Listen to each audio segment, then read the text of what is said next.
use areas. The second way is obviously through Management Rule 29, and Management 29 would look at Rule 29 would look at improvements to common property, because again, the roof is common property. There's no getting away from that. So trustees can't make the decision. And when we look at that, we look at improvements to common property. Are they reasonably necessary improvements? Well, yes. I don't think there's a shadow of a doubt. I mean, at the end of the day, we all see what's going on around us. Solar is honestly, in my opinion, the way to go. So it is reasonably necessary, and you would be able then to get away with a special resolution. You don't have to have a meeting, because if you put out a notice to everybody saying what the cost will be, how the body corporate will finance the solar, interest rates, you're going to set it all out. What is the motivation? Why do you need it? If you send out a notice, then 30 days and nobody says anything about it, you can go ahead with with rolling out the solar. If one person objects, well, then you need to have your meeting, and you would need a special resolution, and you would need to put everything in writing and decide who's liable for what. So that is the lay of the land. Keep it simple. 2 ways. If you think solar, think 2 ways to deal with solar in sectional title.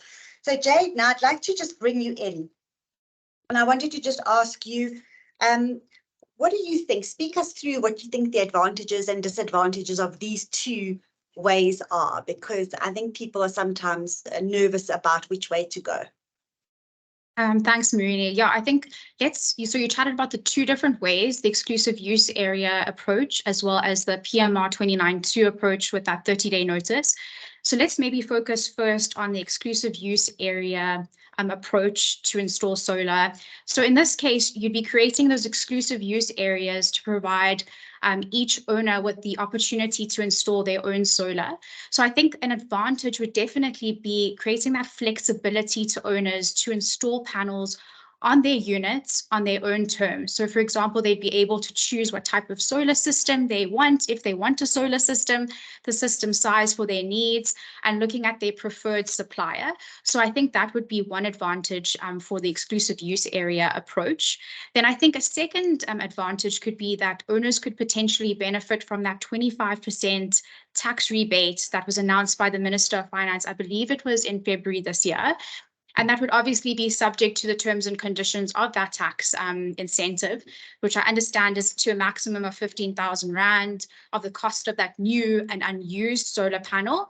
And it mustn't be in respect of your inverter or your battery, so just the solar panels. And then I believe that that is available for a year starting from March this year.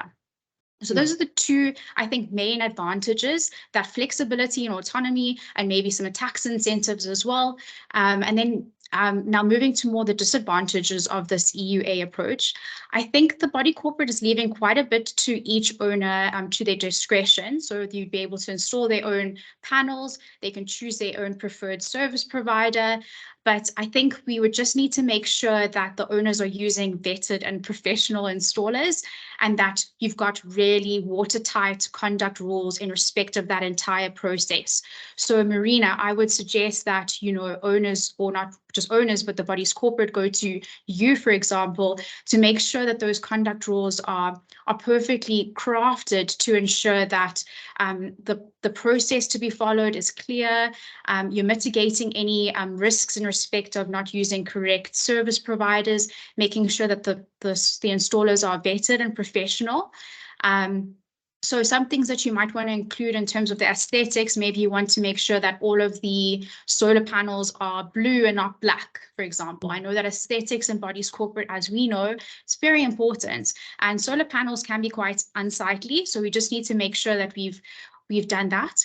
And then looking at the installation and making sure that it meets the requisite South African national standards, bylaws, making sure that the installer knows how to register the facility with the relevant authorities if required, for example, NERSA and Eskom, making sure that the obligations of maintenance and insurance will be handled.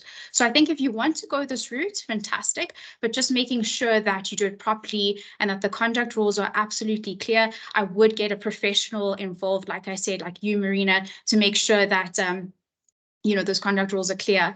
And so that's one of the disadvantages that I've identified. But then I also think, you know, and you mentioned it earlier, as soon as you heard of this sounds quite complicated. And I think the creation of EUAs will have to be over that part of the common property, you know, closest to the unit. You don't, obviously it wouldn't make any sense if it's on the other side of the estate or the complex. So ideally it would be within a close proximity of the unit, for example, the rooftop of the unit. And then I can imagine that this would have a few disadvantages. So what if there's insufficient roof space for all of the owners that want to install? I think let's just see here. I think, Jade, you seem to be breaking up, if you can hear me. I can hear you. Can you hear me? Oh, there we go. Yeah, I can hear you again. Okay, sorry about that. Just let me know if it's still an issue.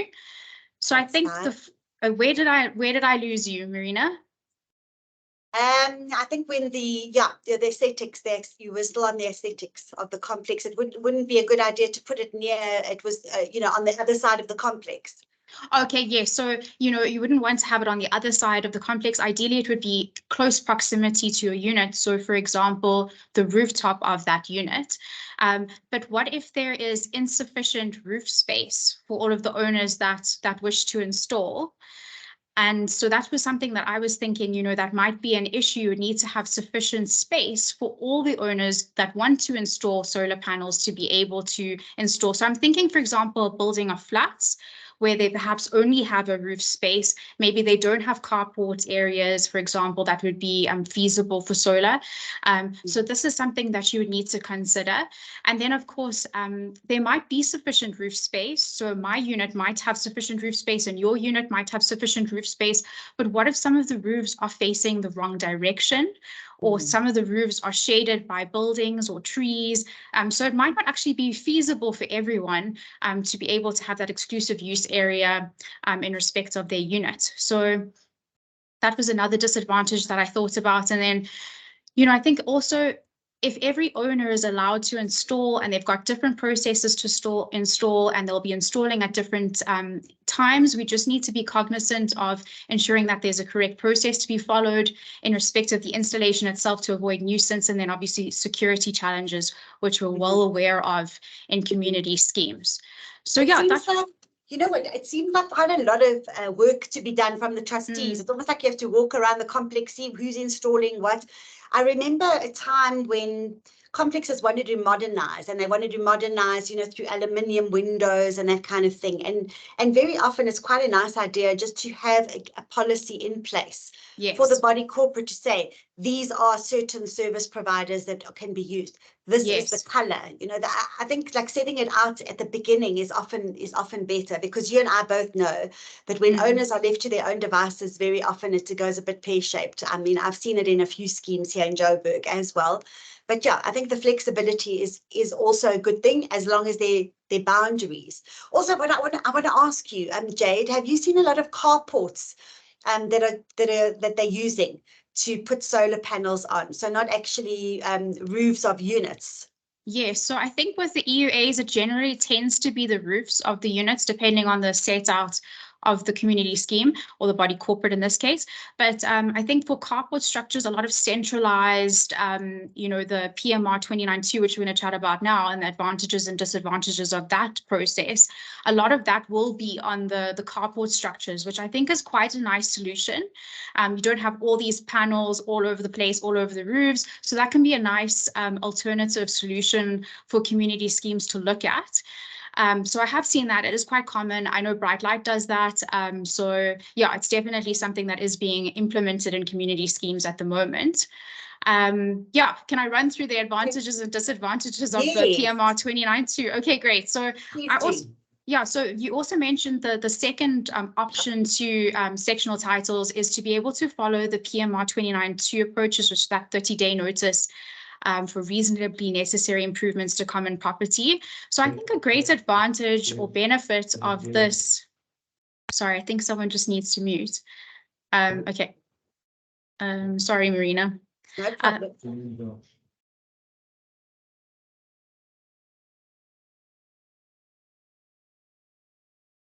I've been muted. There we go. Can you hear me? Yes, I can hear you. Fantastic. Sorry about that. Okay, so I think an advantage of this would be really creating a centralized system for the benefit of all residents.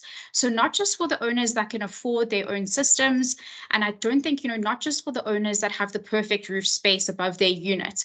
So you could have one centralized system that can be enjoyed by all of the residents. And as we know, this is a community scheme, and one of the benefits of living in a community scheme is that those shared costs and being able to have benefits from the body corporate going down to all the residents.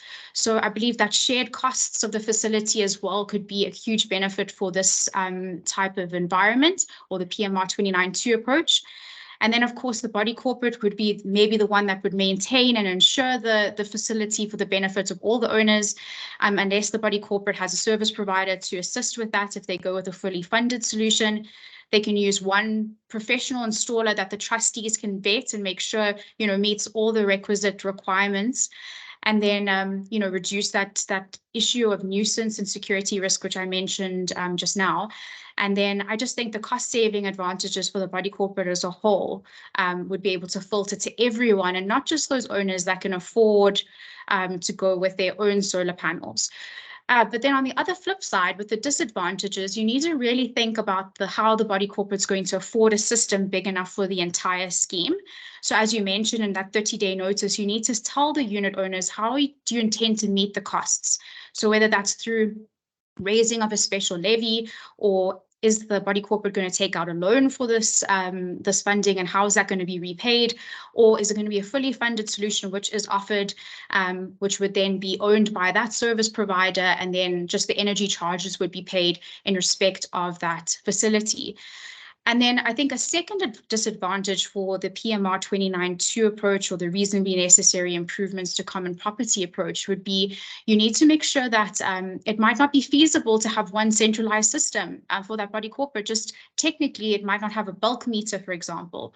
So from that perspective, you would need a professional installer to kind of guide you as to what would be the best solution for the scheme.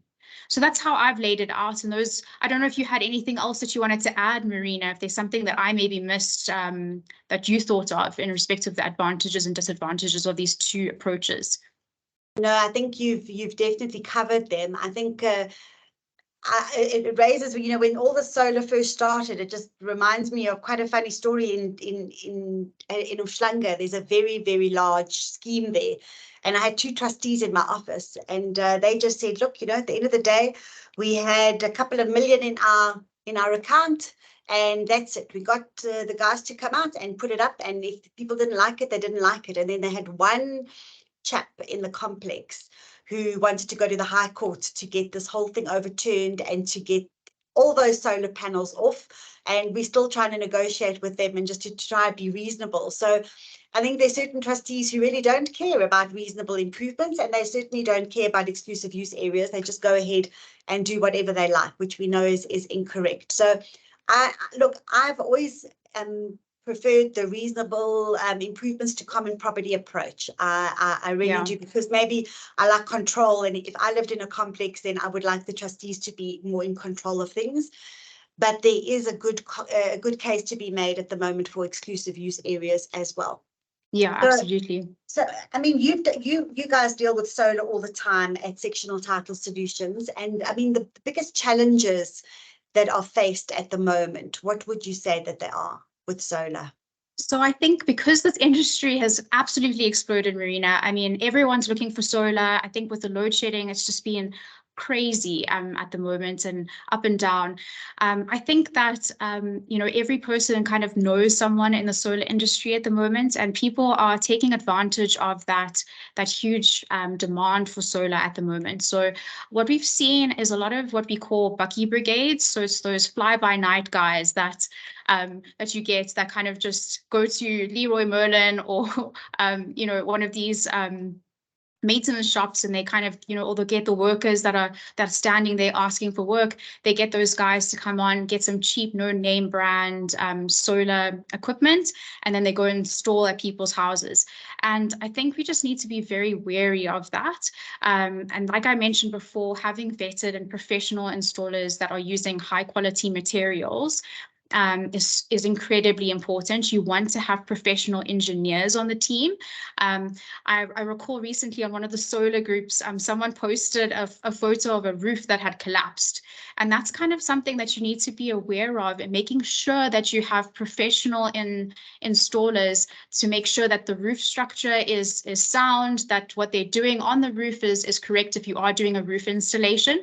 So I think the biggest challenge that I've seen is just the explosion of installers that are coming onto the scene, and maybe they're not having the necessary experience or qualifications to really be doing this work. So some of the questions that I would ask if I was a trustee in a scheme, in respect of an installer that's perhaps going to do an installation for my scheme, or even as an owner, some of the questions that I would ask an installer would be asking them what their track record is. So how much experience do you have? And then asking for client references, making sure that they've got a portfolio of work. I would want to see photos of that and evidence of that. I would just check that they're registered with the South African PV Industry Association. I'd ask, what products are you using? And have they installed in a community scheme specifically? Because I think it's quite different from being on a freehold or a commercial entity. Community schemes, as we know, are special and unique. So I'd also check to see if they've installed in a community scheme environment before and understand the nuances there. Then I would also check the warranties. Do they handle the SSEG applications from their side? Do they understand that process? You know, do they need to register the facilities through NERSA or the relevant municipality or utility if required? You know, all of those things I would really ask of installers. So I think that would be the challenge that the biggest challenge that I'm seeing currently in the solar environment at the moment, Marina.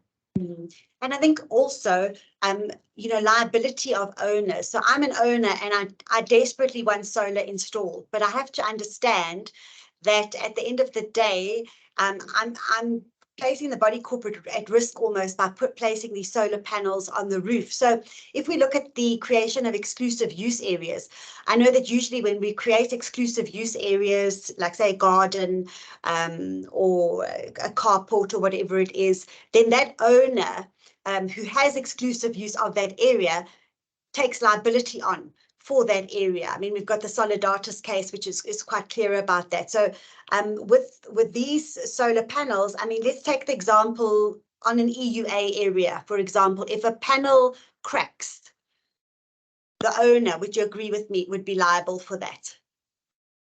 Yes, I would hope so. But I think, again, Yes. that goes back to the conduct rules, and you would need to make sure that it's absolutely clear. That's why we said, go to Marina, get the wording for your conduct rules, make sure that it's, you know, it's perfect. Yeah. Yeah, so that's the thing. But what happens if the roof underneath that solar panel would leak? So say the roof just had a tendency to leak anyway, with or without the solar panel. You know, then if you put in the rules, you can put in the rules that the owner is liable for any damage caused by that solar panel to common property. But if you can prove maybe that it was like that anyway beforehand, that roof is still common property. So, yeah, you know, the body corporate would get involved. So those are the kind of things that you need to tie up in the conduct rules in that format. Yeah, absolutely. We were talking a little bit earlier about when I spoke to you about a matter that I had actually yesterday, where developers came in to see me, and the developers are putting up a 900 unit complex, sectional title complex, close to the Johannesburg city centre. And what they said to me is, look, we want the contract for solar. We're going to create a new company that doesn't, it's not us, you know, but we want that, we want a hold over that. And then the body corporate, when they come in, must ratify the contract, and we want it in for X amount of time. I think they said 9 years and 11 months, which was a bit ridiculous. Anyway, but you're getting developers who are starting to see, geez, there's money in this. We will get paid back after a couple of years. So they want to integrate themselves into a complex. What are your thoughts on that? Yeah, Marina, I think it's actually really smart. I think people who are buying into new developments want to have solar already established in that development. So it makes a lot of sense. I'm not sure about the developer having a financial incentive there. I think that's a bit funny, but ultimately, I believe that it is possible. As we know, when the body corporate is established from the date on which a person other than the developer becomes an owner in that unit of that scheme. And then so 60 days from that date, the developer must have that inaugural general meeting. And in terms of that, you would need to have a motion to ratify or not to ratify each contract the developer entered into on behalf of the body corporate before the body corporate was formed. So I think there is a process already that caters for that. And as soon as that agreement is ratified, then the body corporate would actually step into the shoes and would be contractually bound by that agreement. So it does cater for that in the legislation. And I think it's one of the prescribed management rules mentions that that notice to that inaugural meeting must include a comprehensive summary of rights and obligations of the body corporate, so that the owners are aware of what they're entering into and what they're ratifying. So I think it's very important that that notice is done incredibly well. And then I would just suggest to the developers as well that the minutes are absolutely clear. I've seen, Marina, I don't know if you've seen quite a few minutes where they say, you know, all contracts entered into by the developer were ratified at the meeting. I would suggest that you would go through each one with the owners. You would list it nicely for them. The notice must have, in fact, perhaps even a copy of each of the contracts so that the owners can review it and make an informed and transparent decision to ratify that contract. And then the minutes should specify a vote was taken, and specifically, and this is what I said to you earlier, is, you know, the developer must not be involved in that vote. I think that's a huge pitfall. They shouldn't be voting. It's a conflict of interest, essentially, because they entered into the contract. It's now the new owner's decision to make whether they want to be bound by that agreement or not. And so they must vote on it. It must be specified in the minutes nicely. And then the body corporate would then essentially be bound by that agreement. Why is this so important? Because we know Section 15 of the Act says that no debt or obligation arising from any agreement with the developer will be enforceable against the body corporate. The caveat being, unless it's duly ratified at that first general meeting in terms of the Act. So I think it is possible for the developers to do it. I think it makes a lot of sense to have solar and have a contract in place for the operations, maintenance, insurance, etc. over a period. And there's no issue with the length of the contract, which we also touched on earlier in our call, is just, you know, you can have a very long contract as long as the owners have duly agreed to that. I think the only restriction would be your management agreement with a managing agent, or if it's a lease of common property. So yeah, I think as long as it's not a roof rental situation where the developer is, you know, some solar providers have done a roof rental arrangement where they're basically leasing the roof from the client, then yes, that could be potentially a lease, or well, it would be a lease of common property. So as long as they haven't structured in that way, it should be fine to do a longer term contract. But yeah, so it's really interesting. Yeah, it is. And that's, I mean, that's just contract law at the end of the day. When the developer said to me, I need a watertight contract, I have to be able to stay there for X amount of time because I only start making my profits after that. I said to them, well, you know, perform. You have to perform. If you breach the contract, you breach the contract. You can be ousted just like anybody else in any normal situation. Yeah, right? Absolutely. Yeah. Yes. All right, we've spoken quite a lot around the legalities of solar, but let's go more to the softer issues of interest, the environmental and sustainability of the solar panels within sectional title schemes. What are you at Sectional Title Solutions seeing around this point? So I think, you know, there's various different renewable energy sources, but I think specifically solar is so fantastic because it is, we know it's a renewable energy. It's harnessed from the sun, which is very abundant and accessible in our beautiful country of South Africa. So we can definitely use that energy. And I think this is so pertinent, Marina, because have you seen the news stories recently about having the hottest summer in Europe? It doesn't feel like that here with our snow, but apparently they're having the hottest summer recorded ever overseas at the moment. So I think this idea of climate change and, you know, community schemes don't live in a vacuum. We do live in the world. And as such, I do believe we should be doing our part as much as possible. And solar energy is definitely a fantastic renewable energy source that we should be looking at. I think, you know, it certainly will be reducing our carbon footprint. We won't be using energy from the grid as much, which is obviously coal. They're using coal, which is not a renewable energy source. And of course, it's creating an energy independence environment for us where we can generate our own electricity on site. And then it's greater resilience in terms of load shedding and outages, fluctuations in our energy environment in South Africa. It reduces our strain on Eskom's grid, which is fantastic.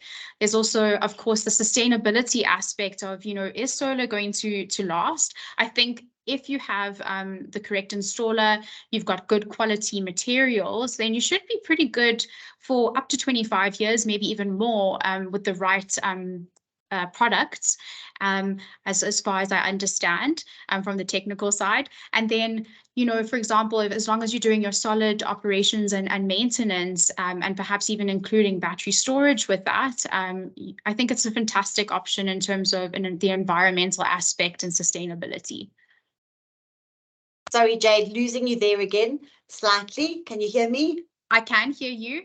Okay, let's just say that again, the last sentence that you mentioned. So I just basically said that, you know, as long as you have your vetted installers, your quality panels, you should be pretty good for 25 years. So yes. I think it's a fantastic opportunity for us to look at from a sustainability and environmental aspect in community schemes. Sorry about the sound. That's okay. I can hear you perfectly. I don't know what's going on. No, that's fine. Absolutely. We're in a bit of a spin today with this new platform and everything. So yeah, we're getting through it pretty well, I think. So I think thank so you too. For that. Okay. What are the most sort of effective ways in which to install the solar schemes? You think from an environmental point of view? Okay, so I think importance is to make sure that you're selecting the right sites and the locations, because you really want your optimal sun exposure throughout the day. So you want to avoid shade and nearby buildings, trees, and other structures. I think system sizing is really, really important. So you want to conduct a thorough energy audit to determine the appropriate size of your solar system based on your energy needs of your scheme. I would recommend getting a professional out to assist you with that, because you don't want to oversize or undersize your system, because that can lead to inefficient use of resources. And then you should be looking at high efficient solar panels. So you want to maximize the electricity generation per unit area. So you want to look at really good quality panels to kind of ensure that it's effective solar in your scheme. Like I mentioned earlier, I do think that installing battery storage is a great solution. You want to be able to store that excess energy. So what I've seen, Marina, is a lot of misunderstanding in this environment is that a lot of owners just want to plonk their solar panels on the roof, which is fantastic, but you also need some sort of battery storage as well, you know, in case it's overcast, or, you know, if it's grid tied, you know, that if it goes off, we just need to make sure that we're storing that energy as well. So I think having that battery storage is also very important. And then I also think that we should be looking at net metering options. It's not available everywhere, but that's really where you're allowing excess electricity that's produced by your own solar system to be fed back into the grid, and then being able to receive credits for the surplus of that energy. So again, speaking to a professional who understands whether that's something that's feasible in your area or for your solution, and the process to be, you know, in terms of NERSA, the NERSA processes that you would need to follow. So I do think that there's quite a few things that you need to consider about making it effective and, you know, consciously environmentally conscious for your scheme. So that's system sizing, site selection, high efficiency solar panels, and battery storage. Yeah, this feeding back into the grid interests me, because I know when we put solar onto the house, that's really what you want to get to. And I think in Cape Town, that is Yes. something that's available. But when it comes to Joburg, and I'm under Ekurhuleni, I don't think that's actually available at the moment. I think they're behind on it. And then I think there's also some sort of tax, you know, like R1,000 a month if they find out that you've got solar, and you need to connect, then there's a charge that's onto that as well. So we need to keep up with that. The one thing I just wanted to alert everybody to, you know, when the solar panels are being placed onto the roofs, there's a risk for the body corporate, because you've got a lot of guys going onto roofs, and a lot of the sectional title schemes have very high roofs. So if somebody falls off there, you guys need to make sure that in terms of the Occupational Health and Safety Act, that you've got an indemnity signed. So they sign an indemnity that they indemnify and hold harmless the trustees of the body corporate if something happens to a worker. It's usually for any worker. So even the installers of solar, just be careful of that, because we've seen quite a few accidents happening lately on the solar front. The one thing I just want to touch on as well, these rooftop PV systems, there's something else, it's not solar panels. I just wanted to say that that's something different, because this is what they're wanting to put on the rooftops in Joburg and all over the place. And apparently they use thermal heat, the heat to transfer, you know, or to refer into electricity, I would say. Yeah, whereas solar is a sun radiation. So there are all these sorts of things that are coming into play. And I must say, going out, even for breakfast with friends lately, has become a very different experience, because instead of chatting about, you know, what we're doing over the weekend or whatever, everybody whips out their phones, gets their solar apps out, and talks about, you know, who's drawing more electricity and how many kilowatts are you saving. It's become quite a status discussion, you know, of who's drawing more or less. So we are indeed in different times. Yeah, and I feel like everyone's now become experts, like load shedding experts, you know, in terms of inverters and generators and solar PV and all of these things. So it's really interesting that we're all kind of forced into this position, and it dominates so many of our conversations, which makes sense because it really does impact our lives. But yeah, I love that. We've had similar situations on our side where you know, everyone's got their apps, and I just love it. I think it's really funny. At least we're learning about new things, although sometimes Yeah. I feel like I need another university degree to understand everything. Absolutely. Luckily, we have engineers on our side, because honestly, from a legal background, some of the stuff is so over my head. And you know, engineers just speak a completely different language to us legal folk. Yes. But yeah, luckily we have them to help us with these things. Yes, for sure. And we've got time for maybe one or two questions. I'm not sure if anybody would like to ask Jade any questions. Yes, there's a hand up there. Is it Paul? Yes, it's Paul speaking. Hello, Paul. How are you, Marina? Very well. How are you? Very well, thank you. I just Good. wanted to confirm something regarding the tax incentive. Isn't it only applicable to individuals? In other words, the invoice has to be in the individual's name and not a body corporate to get that incentive. Yes, absolutely. So it would be for Okay. natural persons and not the community scheme. So that's why it's not an advantage for your PMR 29.2 process, where you've got a centralized system on the common property for the benefit of all owners. It would be in respect of your exclusive use area, where you have an owner that has that exclusive use area, installs their own panels, which must be brand new. And then you would be able to up to, I think it's 15,000 rand. I'm not a tax expert, to be fair, so I would chat to my tax. Yeah, but I think it's up to 15, and yeah, so then you would be able to get that tax rebate. But chat to your tax friends. I'm sure they know a lot more than me. Thank you so Thank much. you. Thank you. Thank you, Paul. Thanks, Marina. Vinesh, pleasure. Vinesh, would you like to ask your question? Just unmute yourself. Sure, thank you. I just want to find out, so the PMR 292, is that only for a big common system, or can we use that rule for individual units to be installing solar? Yeah. Look, I think you could definitely use that because that you would be earmarking a certain portion of common property. So yeah, I definitely think that you would be able to use that. It doesn't only mean, you know, for the whole scheme. You could use it for each roof. That's my view. I don't know if you agree, Jade. I haven't seen it used in that way, Marina, but there's nothing to say that it couldn't be used. I'd be interested to see how that would work practically, but yeah, it certainly could work. Yeah, you know what they used to use that for? They used to use that for like satellite. So they would do one skeleton satellite, get a special resolution to put a skeleton satellite, and then whoever wanted to hook up to it actually could. They had the option. Yes. Okay. So if I can just expand on that. So I'm saying it's the same concept as you said, but you know, to installing a satellite dish, installing air cons, yeah, improvements to the Yes. units, Yes. and they're not necessarily for the entire complex, just for one or two units that are. Yes. above It is possible. Yeah. Thank you. Deanne. Good morning, Marina. How are you? Good morning. All's well, thank you. Good. Marina, any suggestions? Because all of the solar, as I'm aware, we have to have an SGM to get approval. And historically, especially in the larger complexes, we battle to get the numbers required for an SGM, yet so many people are interested in solar. I mean, is there any other route we can go other than an SGM?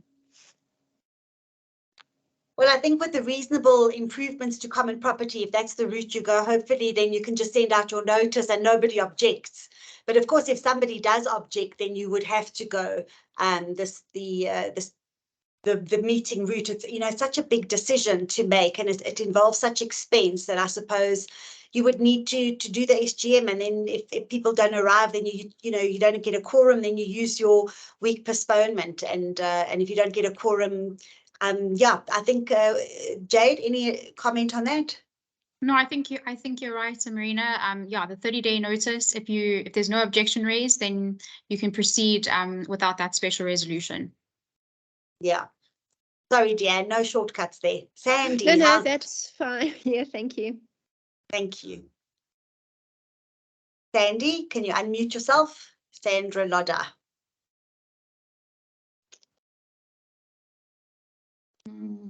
Hi. Okay, sorry, I was battling to unmute. Good morning, everyone. So my question is, the way I'm thinking of doing it, it's split it into three phases. Obviously, the first being common property, the second being for solar geysers, and then the third being whatever you need for the rest of your house. So do you need to get permission from the rest of the owners to actually use the funds that you've got in your reserve fund for common property items? For the solar panel, for common property, like your common property lights, your energized electric fence, and the like. Jade? So I think, sorry, I'm not sure if I'm understanding the question, because there's three different phases. So in respect of the funds that you already have that have been budgeted, I think if it wasn't budgeted for that specific expense, then you would need to get permission. Marina, what do you think? Yeah, I definitely think, I mean, it's not an emergency situation. So your reserve fund is really only for your maintenance plan and your emergencies. So you'd need to raise a special levy if you're going over and above that, or just wait for the next year and budget for it then. Okay, thank you. Thanks, Sandy. Nice to have you on board. Eliza. Good morning. So I want to know the process to be followed. The body corporate doesn't have the funds, so they want to enter into a 20-year PPA. PPA being? A power purchase agreement. Agreement. Okay. So again, I think, Marina, if I can jump in here. So in respect of that, if you're going to enter into a PPA, you could follow the same process that Marina's already mentioned, which is the PMR 29.2 process. That would be issuing a 30-day notice to the owners to let them know that you're going to enter into that PPA, in terms of which there's going to be an improvement to common property with that solar facility. And then you would still need to process, in terms of that notice, the what the improvements are going to be, the expenses, how you intend to meet those expenses. In this case, if it's a PPA, depending on how they've structured it, it might be fully funded, or it might be a loan, it might be an installment sale. So you'll just need to be transparent about that to the owners and give them sufficient time to consider it, add in your diagrams, etc. Where they're going to place that on the common property, what are the benefits of that solar facility, and why are you going with that approach rather than another approach. So I think as long as there's a good amount of transparency, they give you the 30-day notice, and no objections are raised within that 30-day period, I would believe that you would be able to proceed then without that special resolution. But if any objections are raised, then you would have that special general meeting at which a special resolution would have to be taken. I hope that answers your question. It certainly does. Thank you very much. Thank you, Liza. Last question, Clive. Good morning, Marina. Good morning, Jade. Thank you very much, and thank you for the opportunity. Marina, a very quick one. I understand the PMR 29. I'm wondering though, does PMR 30G possibly come into this as well, if one wanted to look at that? And my second part of my question, and maybe more interest, is solar panels on the roof. Is it a fixture? Is it not a fixture? I think we often assume it's a fixture, but we cannot assume it's a fixture if the system is owned by the service provider and it is a rental system. And let's say after 3 years, for whatever reason, the provider removes that so-called fixture, there could then be damage that the body corporate is left with. So I'm wondering if any comment might arise from that. And once again, thank you very much. Thank you, Clive. Jade, would you like to take that? I'm just quickly, because I don't know 30G offhand. Yes, no, as much. Yeah, we've been sort of, have you got it in front of you? Clive, do you want to elaborate on that, 30G? I have it in front of me. I just need to check quickly. I've got the PMRs in front of me. So it's under section prescribed management rule 30. So it's the use of sections in common property.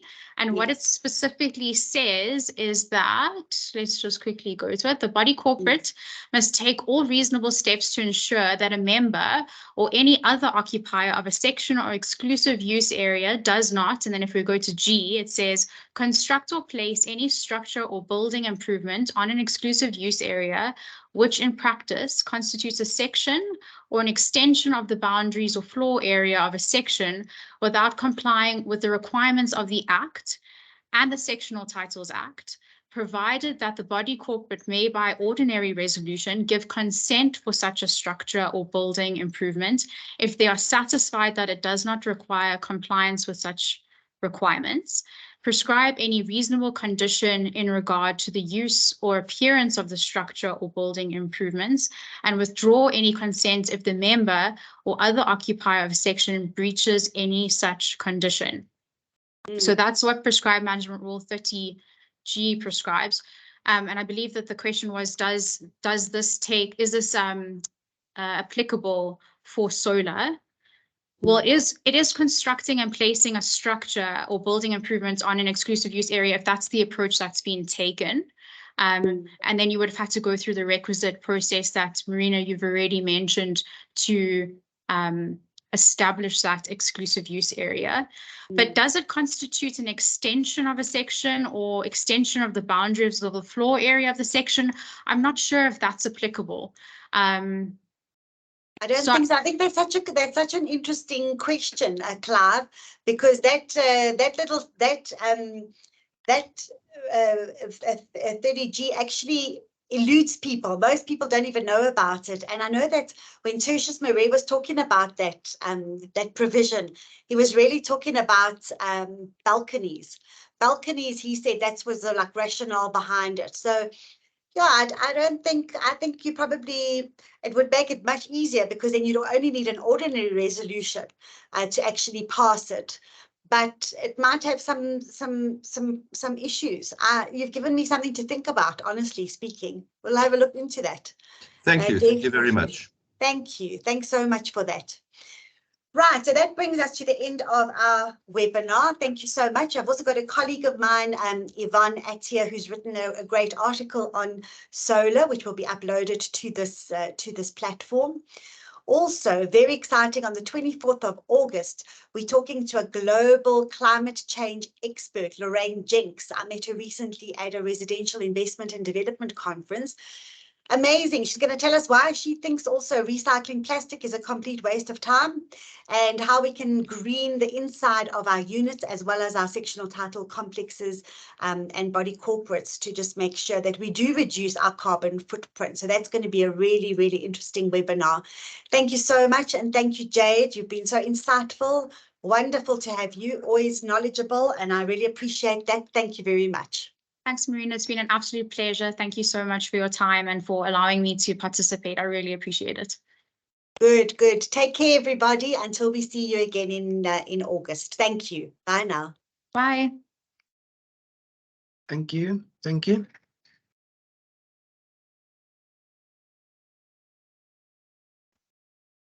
Thank you very much.